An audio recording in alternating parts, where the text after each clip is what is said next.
Selamat hari Minggu, jemaat yang terkasih. Minggu ini, 3 Mei 2020, kita melakukan ibadah minggu bersama keluarga kita secara online. Tema ibadah kita minggu ini adalah hidup dipimpin gembala yang baik. Ibadah kali ini akan dilayani oleh Saudari Elisa Bernike Sunarko. Mari kita menyiapkan hati kita untuk memasuki peribadatan ini. Pujilah Tuhan, hai jiwaku, pujilah namanya yang kudus, hai segenap batinku.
Umat Tuhan, marilah kita mengawali ibadah ini dengan mengaku bahwa pertolongan kita adalah dalam nama Tuhan yang menjadikan langit dan bumi. Damai Tuhan beserta saudara.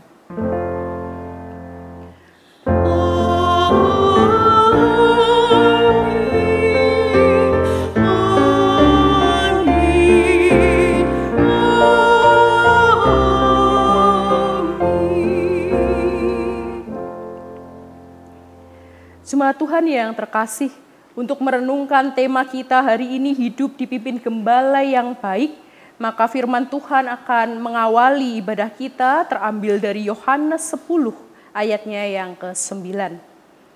Akulah pintu, barang siapa masuk melalui aku, ia akan selamat dan ia akan masuk dan keluar dan menemukan padang rumput. Marilah bersama kita masuk dalam iring-iringan domba yang diasuh langsung oleh Yesus Sang Gembala sejati.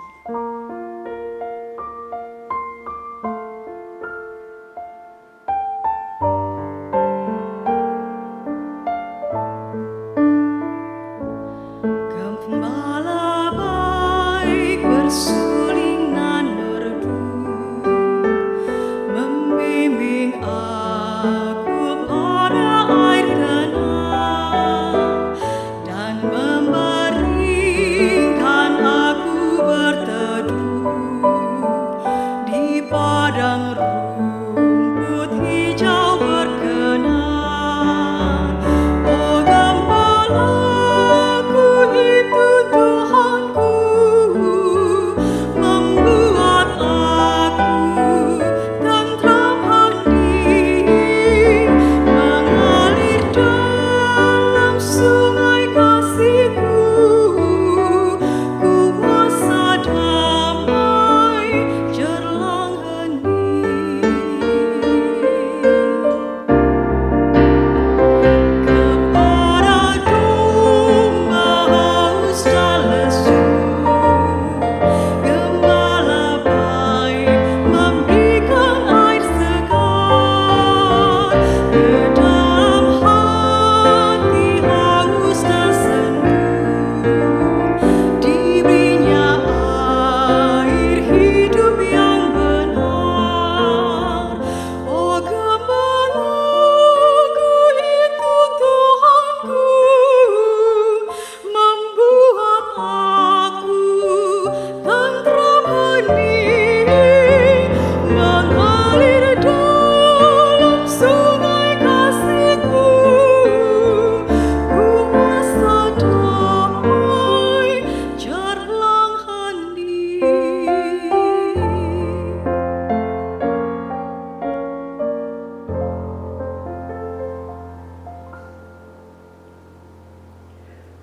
Umat Tuhan, mari bersama kita merendahkan diri kita untuk kita boleh mengaku di hadapan Tuhan setiap dosa dan kesalahan kita, setiap pelanggaran yang telah kita lakukan. Mari kita berdoa.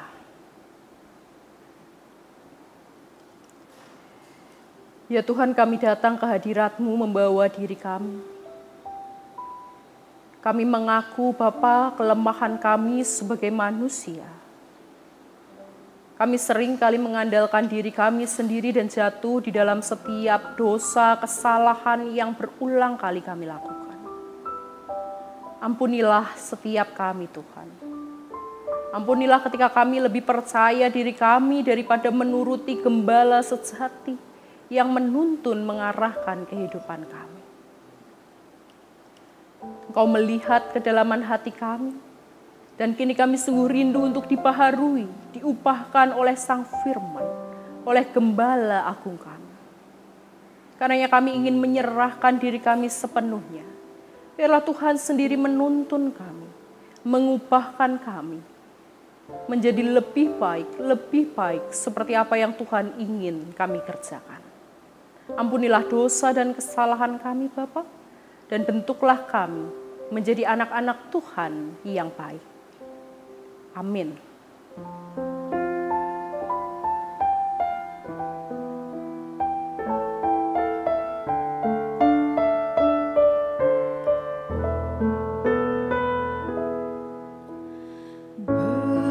Berserah kepada Yesus, tubuh, roh, dan jiwaku. Ku kasihi, ku percaya, ku ikuti Dia terus. Aku berserah, aku berserah kepadamu, Juru Selamat. Aku berserah.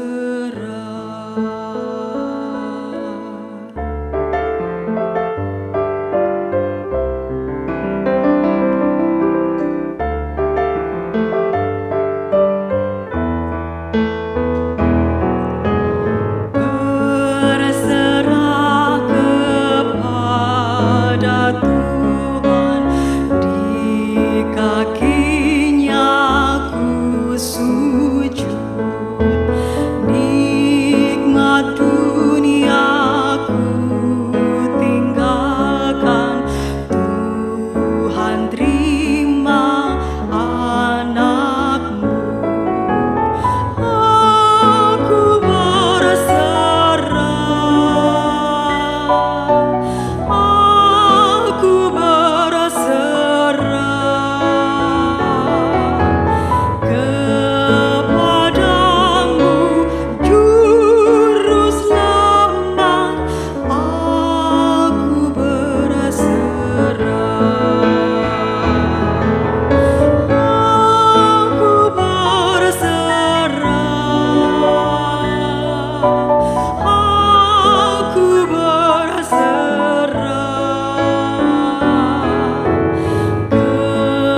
kepadamu, Juru Selamat. Aku berserah.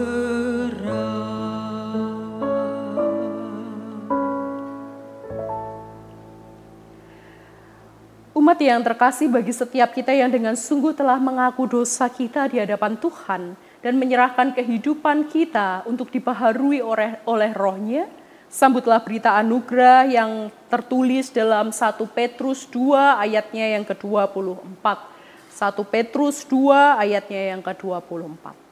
Ia sendiri telah memikul dosa kita di dalam tubuhnya di kayu salib, supaya kita yang telah mati terhadap dosa hidup untuk kebenaran.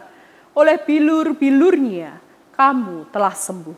Demikianlah berita anugerah dari Tuhan. Saudara yang terkasih, kasih setia Tuhan senantiasa kita rasakan di dalam kehidupan kita. Karena itu marilah kita juga membagikan kasih setia itu kepada setiap orang di sekitar kita dengan membawa dan menghadirkan damai Tuhan. Biarlah damai Tuhan senantiasa tinggal di dalam hati dan kehidupan kita.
Umat Tuhan, mari bersama kita menyiapkan hati kita untuk membaca dan merenungkan firman Tuhan.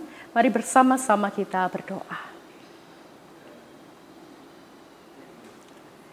Ya Tuhan Allah kami sungguh rindu Bapa pada hari ini untuk mendengar kembali sapaan firman Tuhan. Karenanya kami mengundang Engkau berbicara kepada setiap kami pribadi lepas pribadi. Roh Kudus Tuhan menolong setiap kami untuk boleh memahami firman Tuhan dan melakukannya di dalam hidup kami. Berbicaralah ya Tuhan, karena sungguh setiap kami telah rindu untuk mendengarkannya. Engkau juga pakai hamba-Mu yang lemah ini sehingga mampu berkata-kata sesuai dengan apa yang Tuhan ingin bagikan bagi jemaat Tuhan. Terima kasih Tuhan, kami serahkan waktu pembacaan perenungan firman ke dalam tangan kasih Kristus. Biarlah segala sesuatu yang terjadi adalah yang seturut dengan kehendak Bapa saja. Amin. Umat Tuhan yang terkasih, Tuhan Yesus telah menjelaskan karakter seorang gembala yang baik. Karena itu dengarkanlah Injil Yesus Kristus di dalam Yohanes 10, ayatnya yang pertama sampai 10, sebagaimana cerita firman Tuhan dalam video berikut.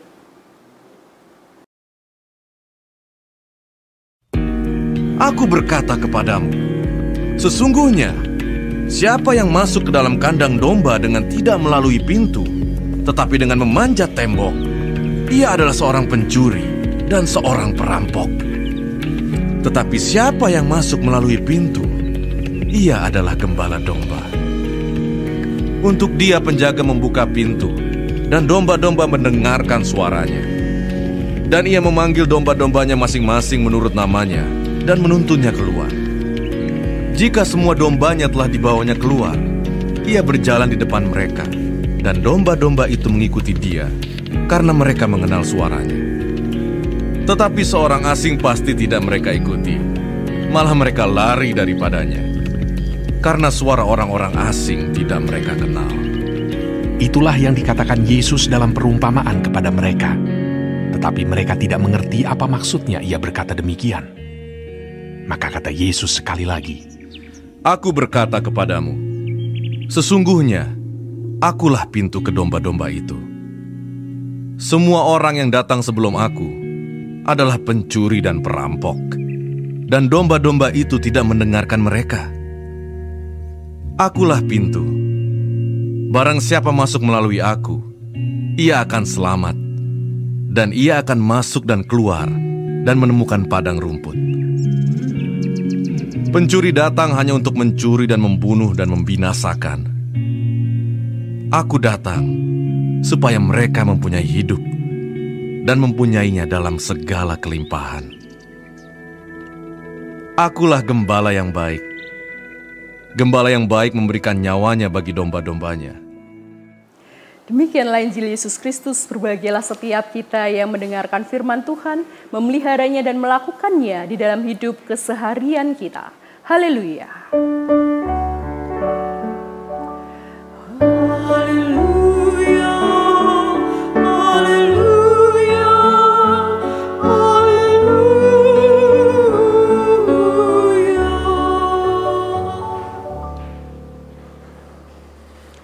Selamat dari Minggu Jemaat yang dikasihi Tuhan. Hari ini kita dengan tampilan yang berbeda, ya karena PSBB begitu ya.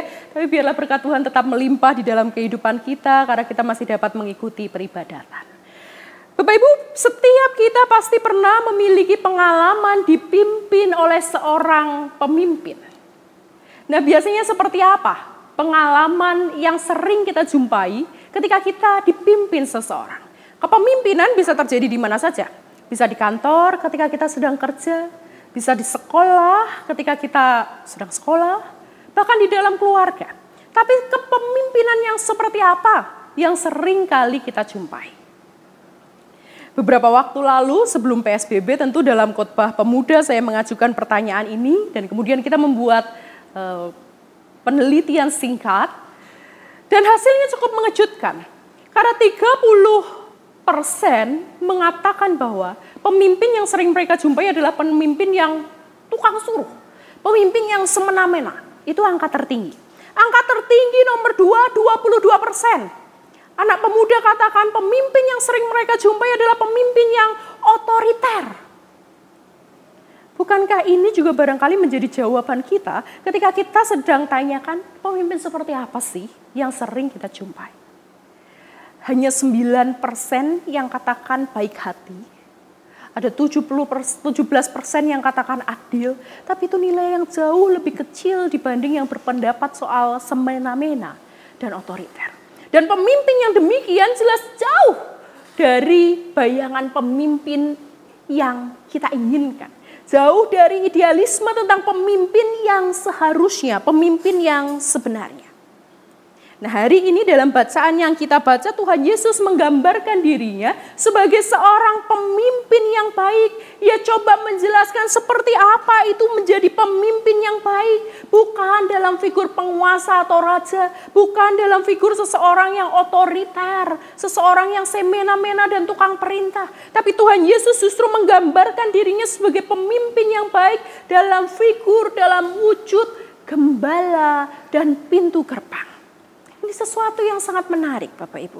Apalagi kalau kita coba lihat begitu ya dalam bacaan Injil kita Yohanes 10 ayat 1. Kalau kita mundur sedikit ke belakang, itu adalah kisah tentang seorang buta dari lahir yang disembuhkan Tuhan. Nah di Yohanes 9 ayat 22 ketika orang tua dari si buta ini dipanggil begitu ya oleh orang-orang Yahudi, kita bisa melihat, kita bisa menemukan fakta bahwa saat itu setiap orang yang mengaku Yesus sebagai Mesias, yang mengaku Yesus itu memiliki kuasa akan mendapat sanksi sosial. Mereka akan dikucilkan bukan hanya soal kehidupan keagamaan, tapi mereka juga akan dikucilkan dalam kehidupan sosial mereka. Rupanya para ahli Taurat, orang-orang Yahudi itu merasa mereka adalah pemimpin yang baik, mereka adalah pemimpin yang benar, dan kepemimpinan mereka jauh lebih baik daripada Yesus. Mereka mencoba menekan orang dengan memberi sanksi sosial ketika dia berani untuk mengakui kedahsyatan Tuhan, mengakui Yesus sebagai Mesias. Dan karena itu hari ini bacaan kita menggambarkan Yesus yang menjelaskan dirinya sebagai figur pemimpin yang seharusnya. Namun di dalam penjelasan tentang pemimpin yang sejati ini, Tuhan Yesus juga ingin memberikan sebuah jaminan. Sesuatu yang melegakan, sesuatu yang menjadi pengharapan dan kekuatan bagi para murid waktu itu. Nah Bapak Ibu, menarik karena Yesus memberikan gambaran mengenai gembala. Kita tahu kalau gembala pada masa itu adalah kelompok yang lemah. Gembala adalah kelompok orang-orang yang termarginalkan. Kenapa? Karena gembala ini akan tinggal bersama dengan domba-dombanya untuk waktu yang lama. Mereka harus menggembalakan domba di padang, dan itu artinya mereka akan meninggalkan rumah mereka untuk waktu yang lama. Mereka akan tidur bersama-sama dengan dombanya, dan ini membuat tubuh mereka berbau seperti domba. Karena itu ketika mereka kembali ke komunitasnya, mereka kembali ke masyarakat, orang akan menyingkirkan mereka, mengucilkan mereka karena nggak suka sama baunya. Mereka ini bau. Gitu ya. Jadi dari keberadaan diri mereka, para gembala ini sudah ditolak.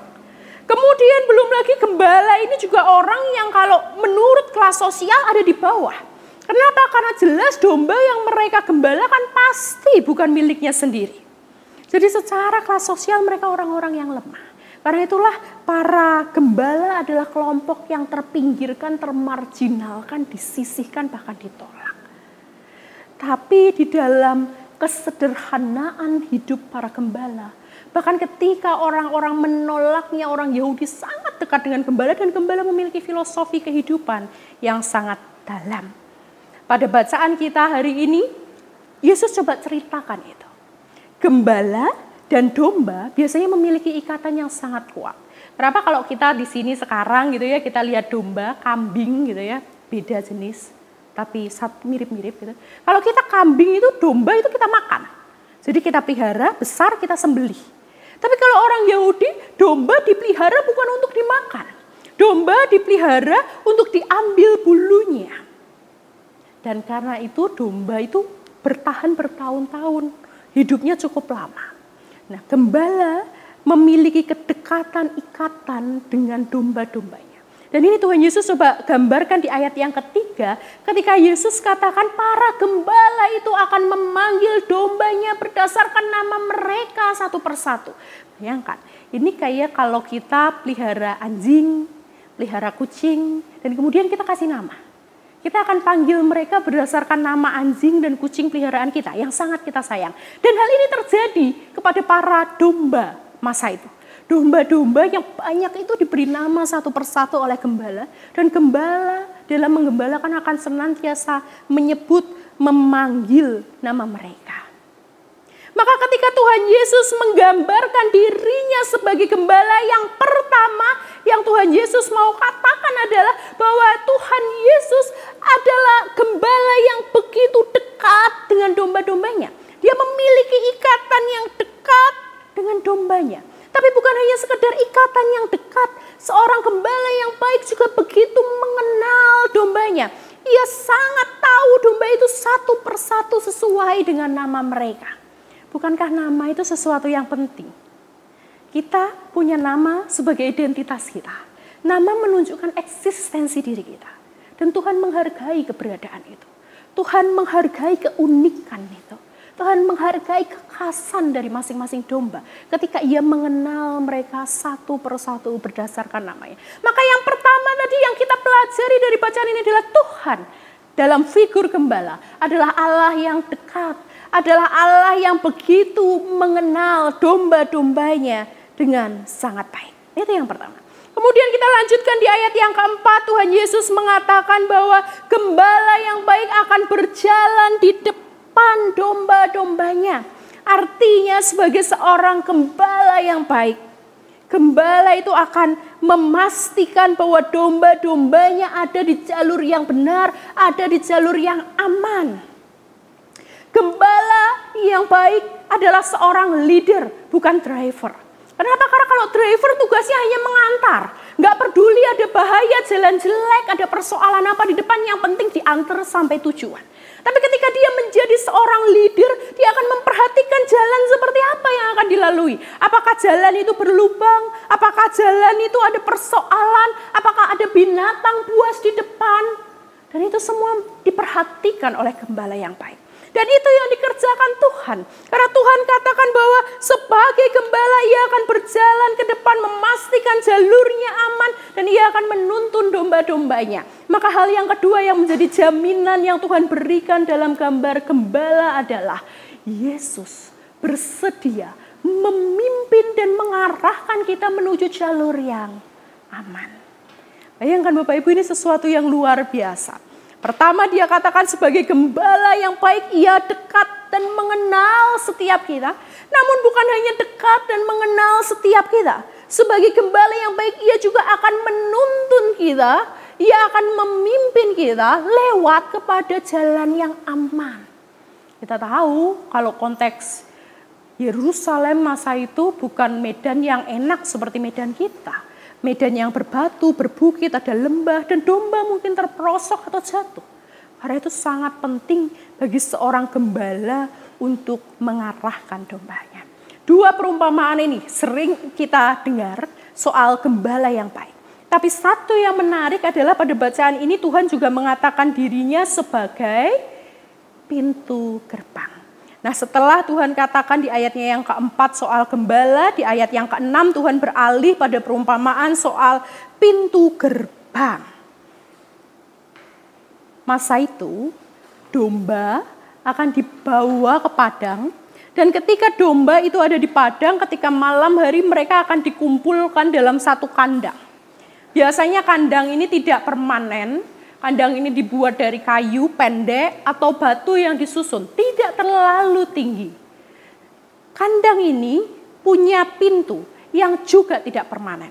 Kadang ada yang memang diberi pintu, ada yang tidak ada pintunya. Tapi kandang ini, pintu dari kandang itu hanya bisa dilalui oleh satu domba. Jadi domba akan keluar masuk satu persatu dari pintu tersebut ketika malam. Kenapa kok harus ada pintu di situ? Kenapa kok harus ada kandang di situ? Rupa-rupanya kandang diperuntukkan untuk menjaga domba-domba ini. Supaya ketika malam domba ini tidak lari atau tidak pergi. Namun juga melindungi domba supaya tidak ada pencuri atau binatang buas yang akan mengambil mereka dengan mudah. Karena ada pagar yang melindungi mereka. Dan satu-satunya pintu yang bisa dilalui adalah pintu masuk itu. Yang cukup untuk satu domba saja. Nah, seorang gembala yang baik benar-benar akan menjaga dombanya sendiri itu dengan sepenuh nyawanya. Karena dia bukan hanya menaruh domba-domba itu di kandang itu, tapi gembala yang baik juga akan duduk di pintu gerbang dari kandang itu.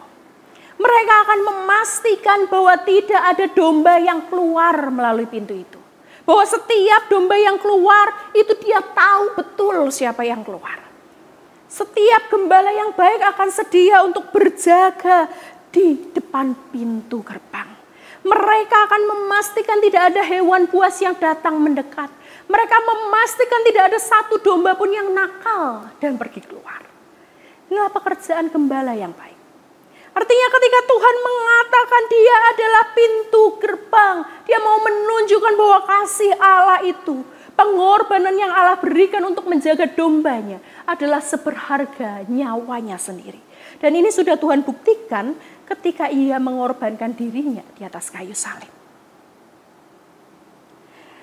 Bukan hanya itu, kandang domba juga menjadi sebuah gambaran tempat yang aman di tengah dunia yang tidak aman. Dengan kandang domba itu, domba-domba yang ada di dalamnya aman. Mereka terlindung dari hewan buas. Mereka terlindung dari pencuri. Mereka tidak akan bisa pergi ke tempat yang membahayakan diri mereka sendiri. Mereka aman. Inilah gambaran yang Tuhan ingin berikan kepada kita. Bahwa di dalam Dia, ketika kita percaya dan kita mau masuk ke dalam pintu Dia, Yesus sendiri, maka akan ada jaminan akan satu tempat yang aman di tengah dunia yang sangat-sangat tidak aman.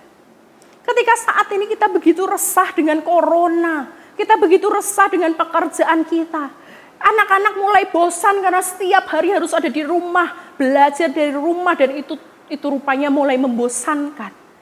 Ingat bahwa ketika kita mau masuk di dalam Tuhan dan kita mau menyerahkan sepenuhnya diri kita, maka kita sedang masuk ke dalam tempat yang aman. Tuhan sedang menyediakan bagi kita satu tempat yang aman, satu tempat yang nyaman. Dengan demikian ketika Tuhan katakan dirinya adalah pintu gerbang, berarti makna yang ketiga dari perumpamaan ini, Tuhan memberikan sebuah jaminan keselamatan kepada kehidupan yang penuh dengan sukacita bagi siapa saja yang mau melaluinya. Mengapa penuh dengan sukacita? Karena pintu gerbang inilah yang akan membawa para domba menuju ke padang yang penuh rumput hijau dan air segar. Ada sukacita, ada ketenangan, ada damai sejahtera. Itulah yang dijanjikan oleh Tuhan kita. 3 hal yang sangat penting yang seharusnya kita ingat. Ia mengenal kita dan ia begitu dekat. Ia menjanjikan kepada kita untuk memimpin langkah hidup kita. Namun ia juga menjanjikan kepada kita keselamatan. Sebuah tempat yang aman di tengah dunia yang tidak aman.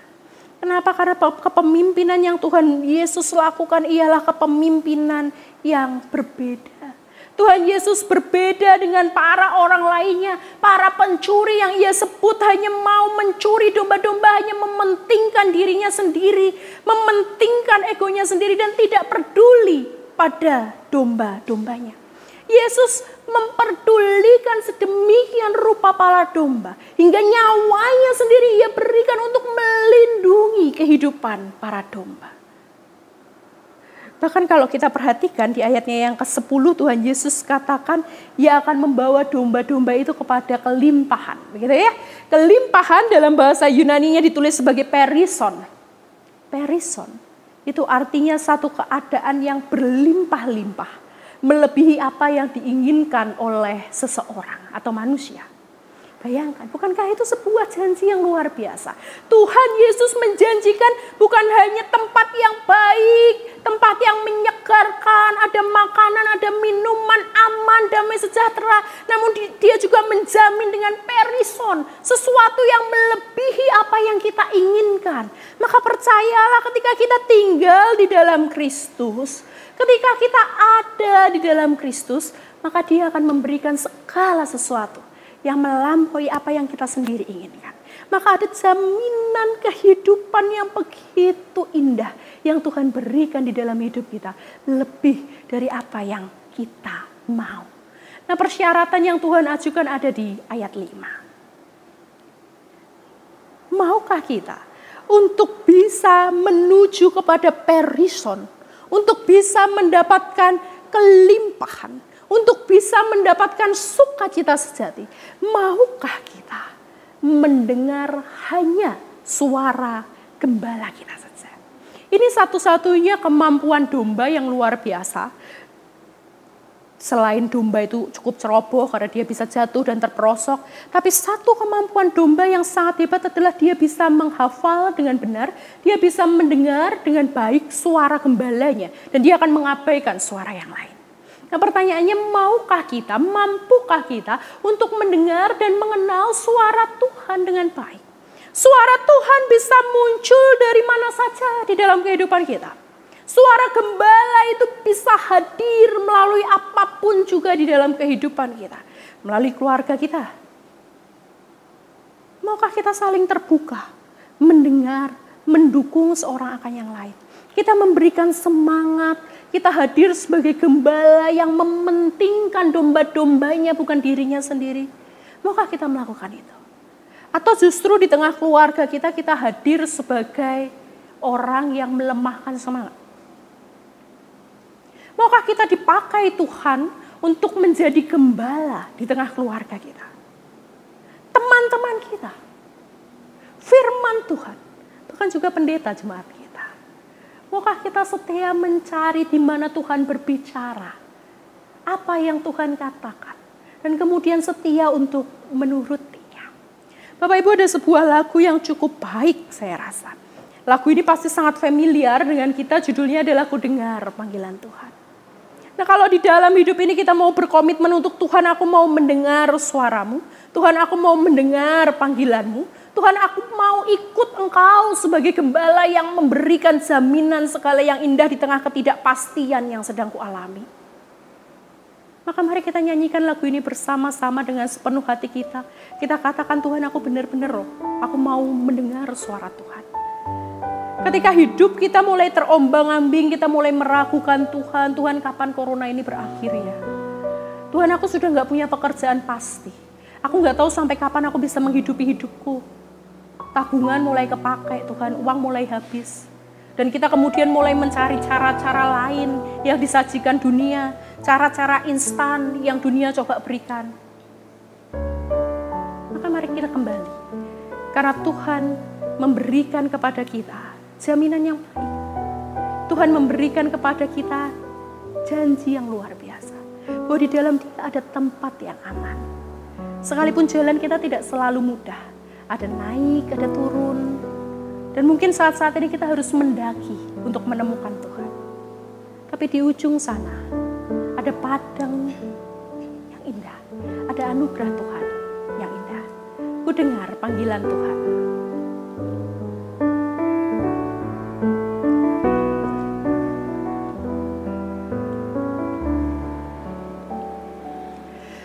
Ku dengar panggilan Tuhan, ku dengar panggilan Tuhan, ku dengar panggilan Tuhan, pikul salib ikutlah aku.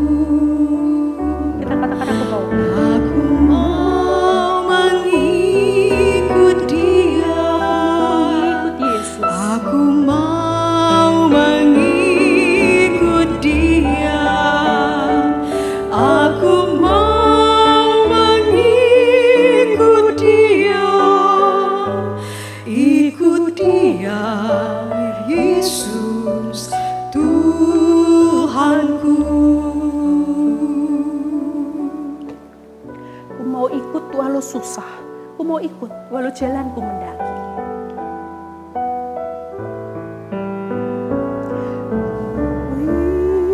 Ikut walau sukar, Ku mau ikut walau sukar. Ku mau ikut walau sukar. Kan ku ikut Dia selamanya. Dilimpahkannya anugerah, dilimpahkannya anugerah, dilimpahkannya anugerah, dan ku ikut Dia selamanya.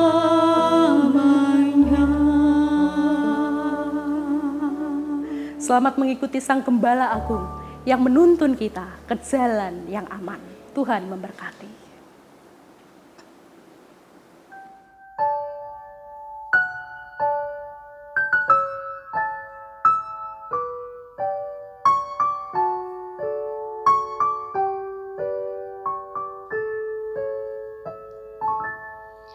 How beautiful the hands that serve, the wine and the bread and the salt of the earth. How beautiful the feet that walk the long dusty road and the hill to the cross. How beautiful,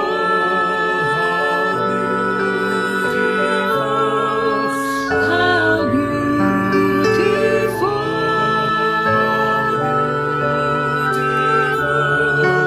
how beautiful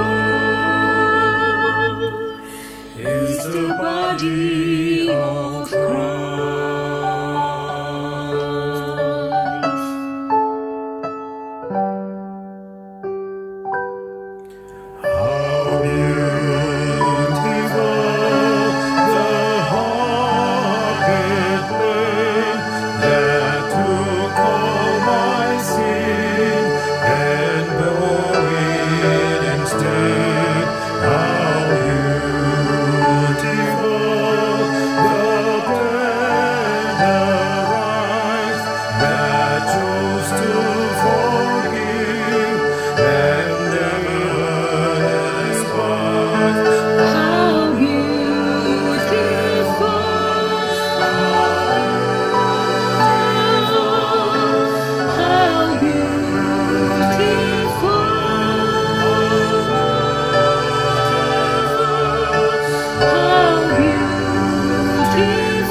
city of Christ.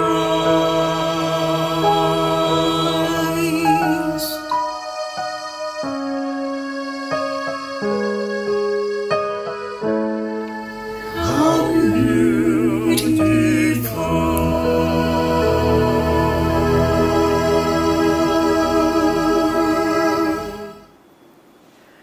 Umat Tuhan, marilah kita bersama dengan umat Allah di masa lalu, masa kini, dan masa depan, mengingat pengakuan pada baptisan kita menurut pengakuan iman rasuli demikian.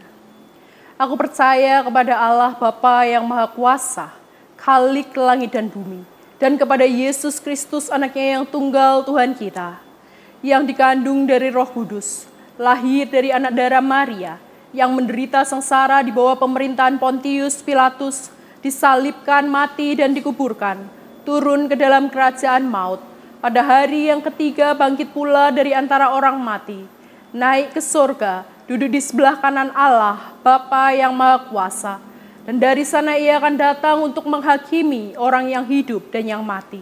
Aku percaya kepada Roh Kudus, gereja yang kudus dan persekutuan orang kudus, pengampunan dosa, kebangkitan orang mati, dan hidup yang kekal.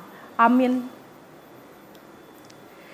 Marilah kita bersama menundukkan kepala kita untuk menaikkan setiap doa syafaat kita.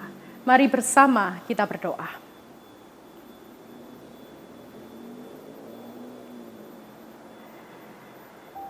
Ya Tuhan Allah kami, kembali kami datang ke hadirat-Mu Bapa. Kami rindu berdoa secara khusus untuk bangsa dan negara kami di tengah situasi yang tidak mudah ini. Engkau tahu perjuangan banyak orang menghadapi corona. Bukan hanya berjuang untuk tetap sehat melawan sakit penyakit, namun juga ada begitu banyak orang yang bergumul akan pekerjaan.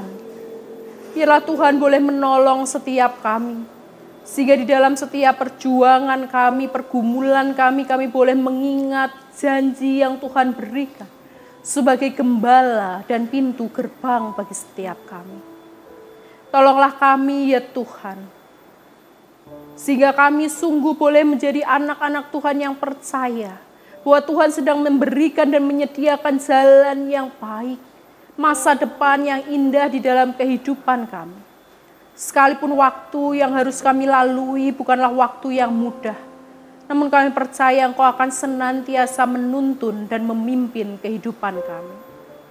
Kami berdoa untuk para tenaga medis, biarlah Tuhan juga senantiasa berikan semangat dan kekuatan di dalam dirinya hari demi hari.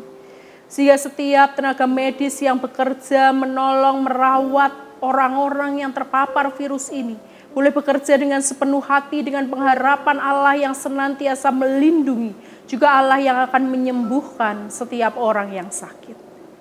Pulihkanlah ya Bapa bangsa kami, dunia ini, negeri ini, sehingga sungguh kehendak Tuhan sajalah yang terjadi, sehingga sungguh kuasa Tuhan nyata di tengah-tengah kami. Di dalam nama Tuhan Yesus Kristus, kami menaikkan doa permohonan kami. Amin.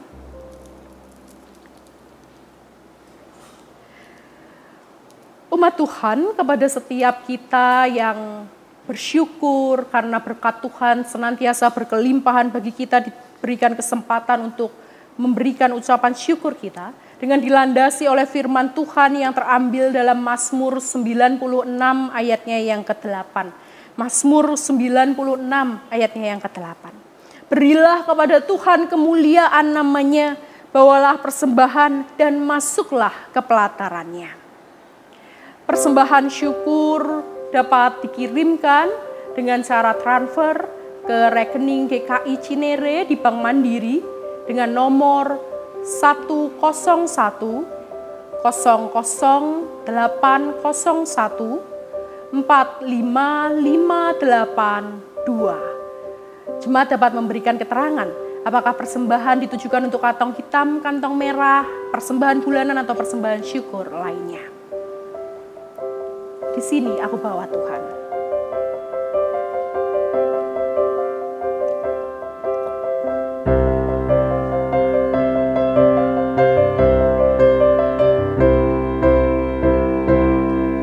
Di sini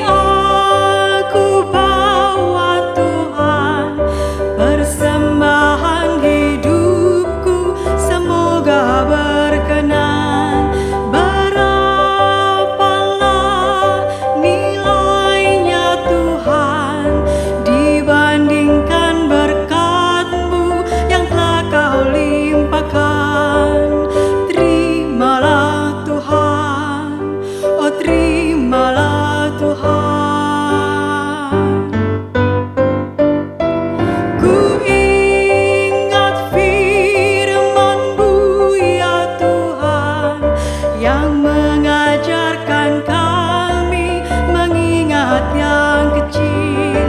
Berkati semuanya Tuhan, supaya persembahan tetap mengalir terus. Terimalah Tuhan, oh terimalah Tuhan. Jemaat Tuhan, mari bersama kita bawa persembahan syukur kita ke dalam doa. Mari kita berdoa. Ya Tuhan Allah kami sungguh bersyukur untuk setiap kasih karunia Tuhan di dalam kehidupan kami. Bahkan di tengah situasi yang sulit ini Tuhan senantiasa memberikan penghiburan dan kekuatan bagi kami. Tuhan menjaga langkah hidup kami. Tuhan memimpin kami senantiasa. Sehingga sampai hari ini kami boleh beroleh kekuatan, kesehatan, dan semua itu adalah berkat Tuhan yang tak terhingga. Sebagai rasa syukur kami, maka hari ini kami membawa sebagian dari apa yang Tuhan telah berikan kepada kami. Biarlah Tuhan menerima persembahan ini dan menggunakannya, sehingga nama Tuhan semakin dipermuliakan dan kerajaan Allah boleh semakin nyata hadir di tengah dunia. Terimalah, berkatilah persembahan kami ini, dan Tuhan pakai tangan-tangan yang akan mengelolanya, sehingga boleh mempergunakannya dengan penuh hikmat, kebijaksanaan, dan tanggung jawab daripada Tuhan saja. Di dalam nama Tuhan Yesus kami berdoa. Amin.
Umat Tuhan, mantapkanlah langkahmu. Hiduplah dalam asuhan Sang Gembala yang menopang dan menguatkan. Terimalah berkat dari Tuhan. Kiranya berkat dan anugerah Kristus Sang Gembala menjadikan segala beban hidup kita seringan kapas dan selembut awan. Amin. Amin.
perisaiku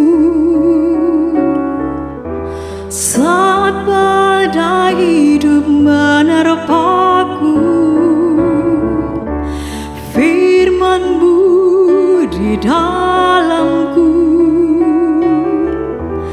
terangkan jiwaku. Engkaulah perisaiku saat badai hidup menerpaku. Firman-Mu di dalamku terangkan jiwaku. Ku kan berdiri di tengah badai dalam kekuatan yang Kau berikan. Sampai kapanpun ku kan bertahan, karena Yesus selalu menopang hidupku.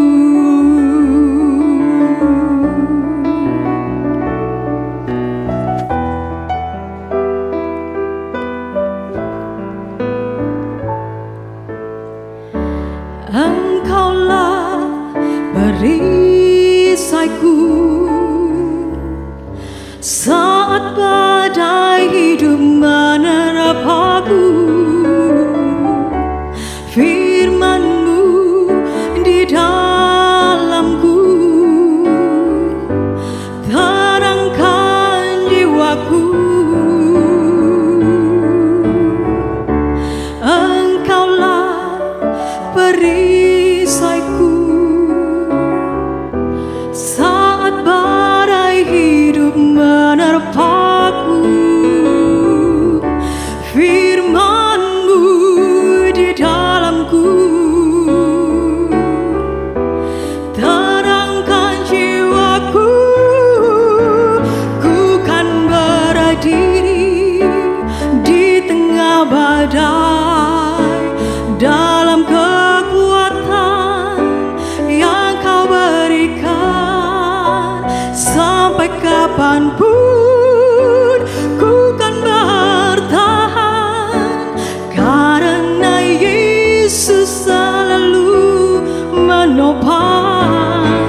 Ku kan bertahan dalam tekanan dengan kekuatan yang Kau berikan. Sampai kapanpun tak tergoyahkan, karena Yesus selalu menopang hidupku. Karena Yesus selalu menopang hidupku.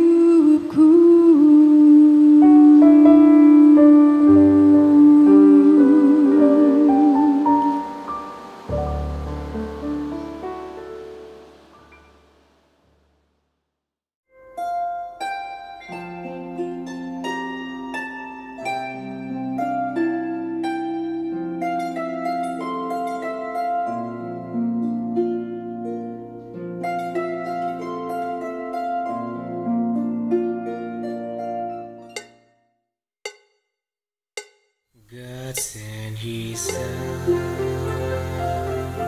they call Him Jesus. He came to love, heal and forgive. He lived and died to buy my pardon, and empty grave is there to prove my Savior lives. Because He lives, I can face tomorrow. Because He lives,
He